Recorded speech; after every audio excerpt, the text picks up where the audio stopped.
हाथ मिलाओ, हाथ मिलाओ। जय जी सर। कैसे हैं जयप्रकाश जी? बहुत बढ़िया हूँ, बहुत अच्छा हूँ। घूम रहे हैं देश भर में, आपको देख रहा हूँ। हाँ सर, अब क्या करें, ये पड़ाव लखनऊ पहुँच गया। हाँ, ये हमारा पहली बार प्रोग्राम रहा लखनऊ में। हाँ। हम पूरे देश में घूमने के बाद, जैसे साहब कांशीराम पहले बार बार घूमते थे जी जी, और उसके बाद फिर महानगर में प्रवेश करते थे।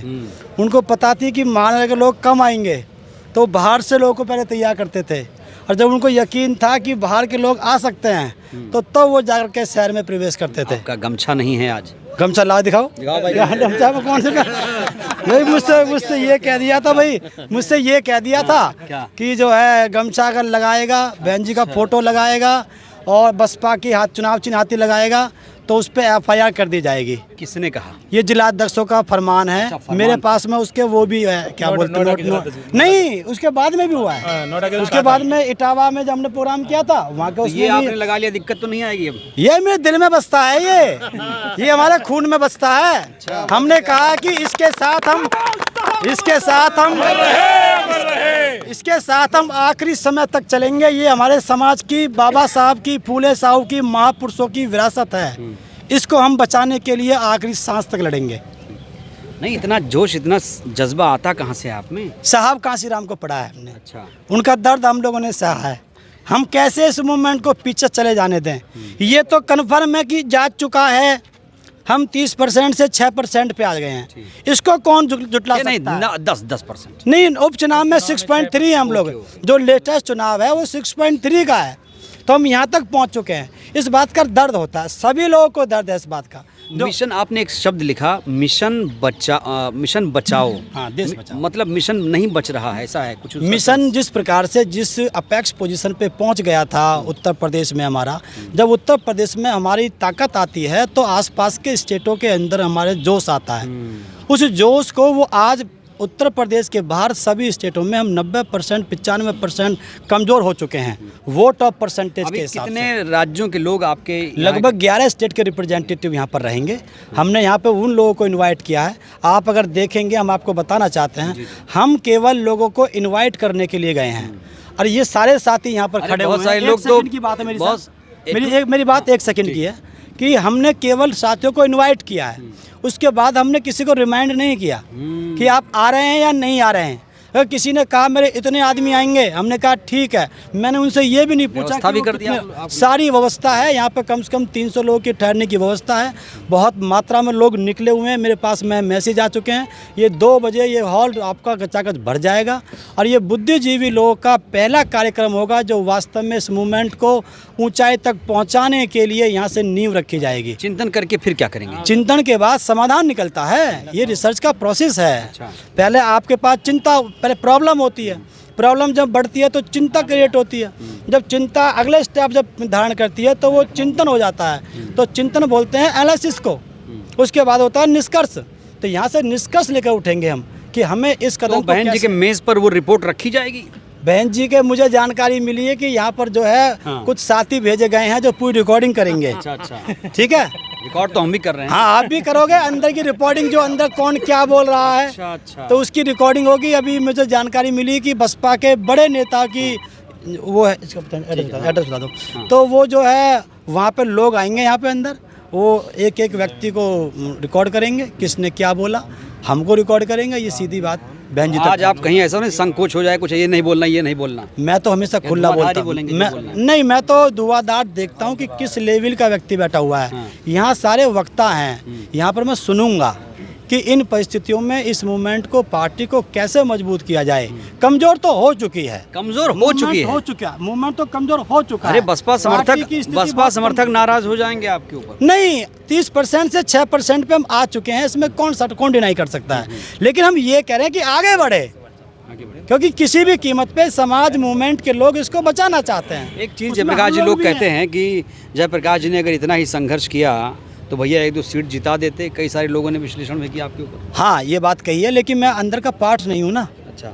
अगर मैं अंदर का पार्ट होता तो मैंने एक बात कहा भी है उन लोगों से कि मैं उन साथियों से बोलना चाहता हूँ कि अगर मुझको एक बार अंदर ले लिया जाए तो आधी यूपी अगर हमको दे दी जाए तो आधी यूपी से हम सीएम बना देंगे। आधी यूपी कौन सा? बलिया वाला, सहारनपुर वाला? जो कमजोर एरिया है। जो कमजोर एरिया कहाँ है? जहाँ भी कमज़ोर हो, क्या लगता है आपको? जैसे हमारा पूर्वी या पश्चिम, पश्चिम? जैसे पश्चिम का एरिया हमारा कमज़ोर माना जाता है ना। पहले यहाँ से रिजल्ट आया, तो अगर जो भी चाहें, जो भी इस समय वर्तमान में जिसका वोटर परसेंटेज कम हो जी। उसको आप हमें दे दो, और आधा एरिया जो है जिसको बहन जी चाहें उसको दे दो, और मतलब उसके आधे में आप बाकी सब, हाँ सबको लगा दो। क्या है मतलब आपके पास ऐसा रामबाण है? मेरे पास कॉन्फिडेंस है, मेरे पास दिन रात की मेहनत है, मेरे पास बसपा के जो लोग अपने घर बैठे हुए हैं, जो ये चाहते हैं कैसी बसपा ऊपर आ जाए, ये मूवमेंट आगे बच जाए, उन लोगों की मेरे साथ में चाहत है। वो कहते हैं कि एक बार अगर जयप्रकाश थोड़ा सा अंदर हो जाए, कोई पद भी ना मिले, तो हम इनसे मिलने में संकोच नहीं करेंगे। मुझको कोई पद ना दिया जाए, केवल मेरी एंट्री हो जाए, इतने पे ही पूरे देश के नेता आपको यहीं मिलेंगे, आपको खड़े हुए। सिर्फ एंट्री हो जाए क्या? सही कह रहे हैं, बिल्कुल सही कह रहे हैं। कोई पद ना दिया जाए, एंट्री हो जाए केवल, बिल्कुल सही है। केवल एंट्री हो जाए, राष्ट्रीय उपाध्यक्ष भी ना बने? कुछ नहीं, कोई पद मत दो, जहाँ देना चाहे बहन जी। अब मैं कह रहा हूँ देश के किसी भी कोने पे लगा दो। यूपी में भी नहीं सर कोई? हाँ, अगर लगता है कि यूपी से दिक्कत है तो किसी और कोने में लगा दो, लेकिन एक बार एंट्री कर दो कि पार्टी के अंदर एंट्री हो गई।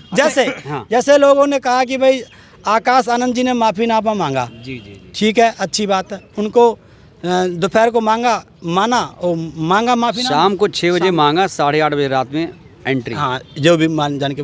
मैं ये कहता हूँ, मैं तो 7 साल से माफ़ी मांग रहा हूँ, हर वीडियो में बोल रहा हूँ, मैं आपके सामने बोलता हूँ। बहुत से लोग मुझे कमेंट्स कर रहे हैं कि भाई जयप्रकाश अगर मांग ले माफ़ीनामा तो बहन जी उसको माफ़ करेंगे। मैं कहता हूँ कि बहन जी एक मौका हमको भी दिया जाए, हमें भी माफ़ किया जाए। भाई इससे बड़ा क्या? मैं समाज के साथ, भाई वो तो हमारी देवी है ना, वो हमारी महापुरुष है ना। ये लोग जिनके अंदर जो चसक है मूवमेंट की, वो सोच रहे हैं कि कैसे ही ये बात आगे बढ़ जाए। 27 में पार्टी अगर जनाधार गिरा तो फिर आप अलग रास्ता चुन लेंगे? नहीं चुनेंगे, आखिरी समय तक, जब तक बसपा में मैं कह रहा हूँ हम बसपा के लिए आखिरी समय तक चलेंगे। अगर मैं ये कहता हूँ सब लोगों से, मैंने आज तक जो कमिटमेंट समाज से किया है 7 साल में, या 7 साल से पहले 15 साल से, मैं एक भी कमिटमेंट में कहीं भी मतलब गलत साबित हुआ हूँ, मुझे समाज बताए, ये आज बताए। कह रहे हैं कि अगर जयप्रकाश में इतनी ही ताकत है तो एक सीट कहीं लाके जिताओ, तो दे दो एक सीट मुझे। बहन जी देखिए, एक सीट दे दो। हाँ। क्यों जी, बस दे तो दो, मुझे एक सीट दे दो, एक बूथ चुनाव दे दो। लड़ेंगे?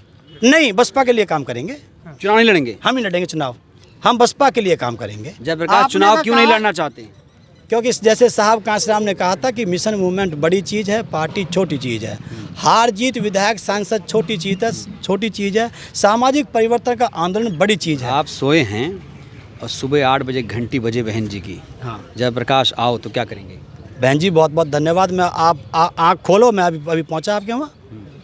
क्यों जी साहब, आप और सुनो, मैंने तो ये भी कहा बहन जी से मेरा ये निवेदन है, मैं अपनी तरफ से कहना चाहता हूँ, समाज की तरफ से, आखिरी समय पर भी जयप्रकाश आपके बेड की पायदान जो पिछला जो पैर करती हैं बहन जी, मैं वहाँ पर खड़ा हुआ मिलूंगा आखिरी समय तक भी। इस सफ़र को मैं तय करूँगा। क्या बात। क्यों साहब, किसी का आपने शादी भी नहीं की, पूरा जीवन कह रहे हैं कि न्यौछावर कर रहे हैं, 8 साल हो गए इंतजार कर रहे हैं। हाँ, मैं ज़िंदगी भर करूँगा, ना शादी करूँगा, ना मैंने की है, ना करूँगा, ना करने दूँगा। तो लेकिन बहुत लोग कहते थे हम नहीं एक करेंगे। चीज़ तो है कि कांशीराम जी ने शादी नहीं की, बहन जी ने शादी नहीं की, हाँ। आपने भी नहीं की, हाँ। लेकिन आकाश जी ने शादी कर ली, फिर भी वो उत्तराधिकारी बन गए थे ना। वो तो देखो बहन जी ने बनाया, बहन जी की पावर है वो तो। चंद्रशेखर ने भी शादी कर ली क्या? वो तो कर ली, वो तो ओपन है, वो तो हो गए, है नहीं? तो वो बहन जी के पैमाने पर खरा नहीं उतरेंगे। देखो वो बात वहाँ पर चीज निकल के आ रही है कि शादीशुदा उत्तराधिकारी नहीं होगा। देखो ये समाज तय करेगा। 2 लोगों के हाथ में है इस मूवमेंट का लीडर चुनना, एक बहन जी के हाथ में, एक समाज के हाथ में। क्यों साहब, ये 2 चीज़ है। बिल्कुल सही बात। अब ये वक्त तय करेगा कि किसको समाज मानता है। इसीलिए मैं सोच रहा हूँ कि समाज ये चाहता है कि बहन जी के मुख से कुछ अच्छा हो जाए, फिर समाज को टेंशन ख़त्म हो जाएगी, ये डिस्ट्रीब्यूशन वाली प्रॉब्लम ख़त्म हो जाएगी। इसके लिए समाज मैं जानता हूँ कि समाज ये चाहता है कि जयप्रकाश बहन जी के लिए आखिरी कदम तक चले। ये समाज ये चाहता है, देश का बुद्धिजीवी, उसको मैं करने के लिए तैयार हूँ। क्यों साहब? किन किन राज्यों में गए थे आप? हम लोग पंजाब में गए हैं और राजस्थान में गए हैं और हम लोग हरियाणा में गए हैं, मध्य प्रदेश में गए हैं, उत्तराखंड में गए हैं, उत्तर प्रदेश में गए हैं, महाराष्ट्र में गए हैं और दिल्ली में जाए। आपने लखनऊ ही क्यों चुना इसके लिए? जैसे ये राजधानी है, ठीक है। यहाँ से एक मैसेज जाएगा कि भाई लखनऊ में प्रोग्राम हो रहा है। कितना दूर है बहन जी का घर? यहाँ से मुझे लगता है 5-7 किलोमीटर होगा। एक बार तो मैं चक्कर भी लगा के आ गया। चक्कर लगाने गए थे? हाँ, सुबह सुबह गए? नहीं, मैं चक्कर लगा के आया। वो सारे सिक्योरिटी वाले सारे जो वो वहाँ वो देखते हैं ऑफिस ठीक है। वो सारे बाहर भागे आए। अच्छा। बोले साहब थोड़ा सा चाय पी लो हमारे यहाँ। अरे मगर भैया चाय वहाँ रहने दो तो वो तो बेचारा बहुत लोगों ने कहा कि आओ आप आओ, और उन्होंने कहा कि साहब आप आ जाओ, कोई भी रास्ता अपनाओ। अब बाकी उन्होंने क्या कहा वो ठीक नहीं है। स्थिति जो है वो चाहते हैं। आकाश जी से कभी बात हुई फ़ोन पे? मेरी कभी बात नहीं हुई। चंद्रशेखर जी से कभी बात हुई? चंद्रशेखर भाई हमें कभी जो कॉमन मीटिंग है वहाँ मिल जाते हैं, लेकिन जहाँ वो मिल जाते हैं वहाँ तुरंत अगर हमारा पटका ऐसे है तो वहाँ हम तुरंत ऐसे डाल लेते हैं, जिससे कि कोई ये ना समझे कि उनको नहीं पहना देते पटका एक? बहनों भाई वो मुझसे कहते हैं कि तुम मेरे बड़े भाई हो। मैंने कहा हाँ भाई बड़ा तो मैं हूँ, मैं तुमसे पहले मूवमेंट को मैंने ज्वाइन किया है और बाकी जो है आप भी डाल लो। कब ज्वाइन किया था मूवमेंट को आपने? 2003 में। बहुत पहले जी, मूवमेंट के साथ क्या उम्मीद कर रहे हैं इस चिंतन शिविर से? चिंतन शिविर से एक रास्ता निकलेगा कि भाई हम जो बीजेपी को हराने के लिए दूसरी पार्टियों को वोट कास्ट कर रहे हैं और अपने घर को कमज़ोर कर रहे हो, ये बुद्धिजीवी लोगों की समझ से परे है। इस पर जाकर के लोगों को हम लोग बताएं कि भाई अगर ये घर ख़त्म हो गया तो ना तो कोई दूसरी पार्टी पूछेगी और आगे फ्यूचर भी खतरे में चला जाएगा। बाकी लोग क्या क्या अपने जो है मैसेज देते हैं यहाँ पर, उसको हम नोट डाउन करेंगे, उसके बाद हम आखिर में उसको कंक्लूड। अगर मैं आपसे पूछूं बीएसपी में 2 प्रॉब्लम तो क्या कहेंगे आप, अगर आपको लगी कभी आगे फ्यूचर में? नहीं लगी है अभी आपको, कौन सी प्रॉब्लम? 2 प्रॉब्लम ये बीएसपी में ना होता तो बड़ा बढ़िया होता। 2 समस्या। देखो, एक तो जो लोग चले गए हैं नेता लोग, सभी समाज के नेता लोग, उनको वापस लिया जाए। ये समाज की मूवमेंट की चाहत है, उनको नहीं जाना चाहिए। क्यों गए होंगे? अब ये तो उनका मामला है। आप क्या फील करते हो? आपस की अंडरस्टैंडिंग का प्रॉब्लम है। एक तो ये प्रॉब्लम है कि उनको ये काम उन्होंने गलत किया, और दूसरा ये है कि भाई समाज ये चाहता है कि जैसे और नेता अगर जयप्रकाश ये भी फ़ोन लगाएं, बहन जी का नंबर है आपके पास? नहीं, वो मेवालाल जी का होता है, वो उन्होंने गलत मिलाते हैं। वो चंद्रशेखर भाई कि ये मैं बहन जी को मिला देता हूँ। और मेवालाल जी ने कहा है कि भाई ये मेरे पास कोई फ़ोन नहीं आया, तो मैं ऐसा दिखावा नहीं। मेवालाल जी से बात होती है? नहीं, वो ऐसे नहीं कर सकते ना जब तक बहन जी का इंस्ट्रक्शन नहीं होगा। इसीलिए तो विश्वासी पात्र है। नंबर अभी नहीं है बहन जी का आपके पास? मेरे पास। अच्छा, बात करने के लिए क्या करना पड़ता है, कहाँ मिलाना पड़ता है नंबर? मैंने 1-2 बार मैं ऑफिस के बाहर तक भी गया हूँ, मैंने एप्लीकेशन भी दी है, मैंने फ़ोन पे भी बात की है दिल्ली के ऑफिस में, और वहाँ पर उन्होंने कहा कि ठीक है। मैंने कहा भी मैं जयप्रकाश बोल रहा हूँ, बोले ठीक है जी। फिर उन्होंने कहा हम बहन जी से बात करते हैं। फिर बहन जी ने जो है वहाँ से जो है फिर मेरे पास कॉल, मैंने फिर कॉल करी, होल्ड पे था शायद। उन्होंने कहा कि बहन जी ने कहा वो वहाँ से ये कहा कि हम बाद में देखेंगे। हाँ, की बात है ये हो गई उस शुरुआत की बात है, 1 साल बाद, 19 की बात। 19 की बात है। जब हमने इतना प्रोग्राम टाइम आपने भी लगा दिया, एक बार और रिमाइंड करते। कर लेंगे हम लोग, हम कर लेंगे। हमारे नेता लगे हुए हैं, बीएसपी के अंदर बहुत से नेता हैं। हमने एक सवाल यहाँ पूछा था कि यहाँ पर कितने % बीएसपी के हैं? ये सारे बीएसपी के हैं। 100% होगा। क्यों साहब? यहाँ दूसरा हो नहीं सकता है भाई। ये बसपा है, और ये कुछ लोगों ने हिचकिचाहट किया बोलने में। नहीं ऐसा एक आध कोई हो सकता है, लेकिन तो 99 मान लो भाई। 99 क्यों सर? 99 मान लो। कह रहा हूँ कि अगर नहीं वापस किया आपको तो क्या करेंगे? कब तक लगे रहेंगे? मैंने ये कहा कि मैं इसी धारा में काम करता रहूँगा। ऐसे काम करेंगे? हाँ, अब समाज और बहन जी तय करेंगे। इधर बहन जी तय करेंगे, इधर समाज तय बहन जी ने तो तय कर दिया ना, कहाँ ले रही हैं आपको? नहीं, आगे का भी अभी क्या उसका उम्मीद है? अब हाँ, मुझे उम्मीद है। अभी बहन जी वो कर रही हैं, क्या बोलते हैं, परीक्षा ले रही होंगी। हाँ, बड़ी तगड़ी, IAS से ज़्यादा कठिन परीक्षा है। हाँ, ये इस दुनिया का सबसे बड़ा काम है, दुनिया की सबसे बड़ी प्रॉब्लम का सबसे बड़ा काम है। तो ये कोई इसकी परीक्षा तो बड़ी होगी। इसके लिए तो साहब कांसीराम ने 20-25 साल तक परीक्षा दी थी, हम भी करेंगे इसको। लोग ये भी कह रहे हैं आप पार्टी बनाने जा रहे हैं इसके बाद। आज देख लेना भैया, लोग जब बन जाए तब बता देना। अच्छा, मैंने क्या कहा? मैंने जो समाज से कमिटमेंट किया है, एक को भी बता दो समाज कि मैं यहाँ पर गलत उतरा हूँ। जब से मैंने कमिटमेंट करने शुरू करे हैं 2003 से, एक जगह बता दो। अगर मैं कमिटमेंट में कहीं गलत होता तो ये समाज के पूरे देश के लोग हमको लाइक। कमिटमेंट की बात आप कर रहे हैं, एक आरोप ये लग रहा है वसूली वाला, वो क्या है? बार वसूली तो मैं खूब करता हूँ। कौन सी वसूली करते हैं? ठीक है, और साई वसूली खर्च करता हूँ। क्यों साहब? मैं पूरे देश से पैसा मांग के लाया, तुम देखो खर्च हो रहा है।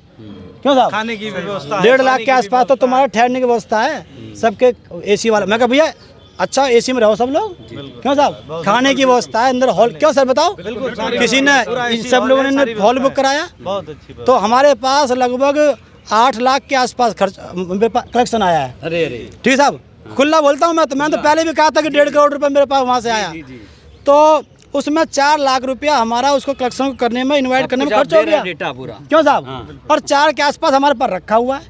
अभी किसी ने 21,000 रुपये भेजा, किसी ने कोई कह रहा मैं माला लेके आया हूँ। हमने कहा भी माला हम डलवाएंगे नहीं, ना फूल की ना पैसे की।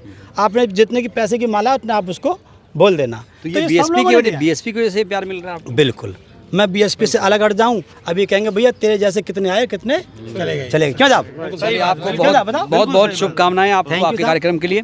तो ये जयप्रकाश जी हैं, देखिए भाई 12 राज्यों से प्रतिनिधिमंडल यहाँ आया है, और देखिए अब बातचीत आपने सुनी कि बड़े डेडिकेटेड लग रहे हैं। एक बार फिर से माफ़ी मांग ली है इन्होंने कि बहन जी माफ़ कर दीजिए, मैं पार्टी में आना चाहता हूँ। अब देखते हैं बहन जी कब तक माफ़ करेंगी। आपको क्या लगता है, बहन जी माफ़ करेंगी? राय ज़रूरी है। धन्यवाद।